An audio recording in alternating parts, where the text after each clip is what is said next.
Alright. Mthandazi lamini, MDTV. Mbukelo khona ekhaya. Mfulongashi. Angihlukene namanzi mina. Sizobheka indaba ke Isiphiwo noma indaba yokuthi umuntu athandeke kubantu abe nogazi. Ingakho abantu abaningi bezose bathi manje uma into yakho nayo ingabulali nje kuphela, ingahluphi, ayikho inkinga. Because umuntu ukuze athandwe ngabantu abe nogazi, kuba khona into ayisebenzisayo. Ngaba umuthi, ngaba into ethile ayenza, mhlawumbe ngaba yiwasho noma ngaba idlozi lakhe. Ngoba uma ungenalutho, akusilutho abantu bakuthanda abantu befamous, wazona abantu abaningi abantu bakujabulele. Or ethi kube yitalent lakho mbukelo khona ekhaya. Ungathanda lokujiva, ilokuhlabela, ilomuthi. Eyento owayilanda, eyento ekusebenzelayo ukuthi ube igazi kubantu noma bokunaka umuntu onemali. La kuthiwa wenza iphutha. Bakhona abantu abamdefendayo. Kodwa uma ungenamali kanti wenza iphutha, kuthiwe ufanele vele ukuthi wenze so. Uhlela amakhaya ufuna impilo, wenze kwalokuganga ingane zabantu ngeke bekusebasho kanjalo. Wenze kwalokuganga, wena ukuthi nokuthi.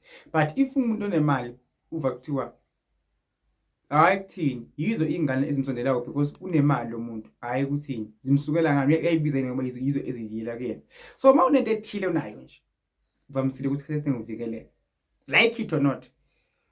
Noma bethiwa angizwa, ngizongizwa. Ngisho ekhaya zalwa khona.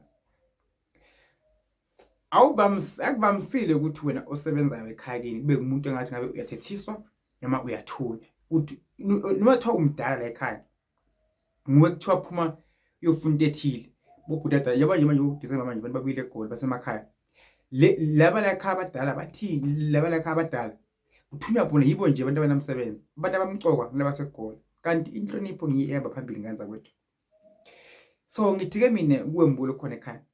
Ake sizame sihlambulule sizigceze. Ungayifuni into futhi ezokuhlukumeza emoyeni. Into ezikuphumelisa empilweni ungayifuni yekela. Into ezokulimaza ungayifuni. Because kunabantu abaqaba ukuthi uma unesithunywa noma unedlozi noma abantu abadala ufuna izinto ezizokulimaza. Uyabona umoya ufuna ufundise umoya umuntu, umoya okho esihlahleni. Kuthi umoya ngicela umkhombise izinto ezizomphumelelisa. Uvimbe okubi. Ungachaza ukuthi umuntu uzokukhomba ukuthi manje indoda yami ithandana nobani, intombi yami ithandana nobani, benza ini izolo, ngubani umuntu onginyanyako. No, idlozi alikuvale lokho leyithunywa zakho noNkulunkulu wakho bakuvale lokho. Ungaboni kwamhlaba wabona uzolimala.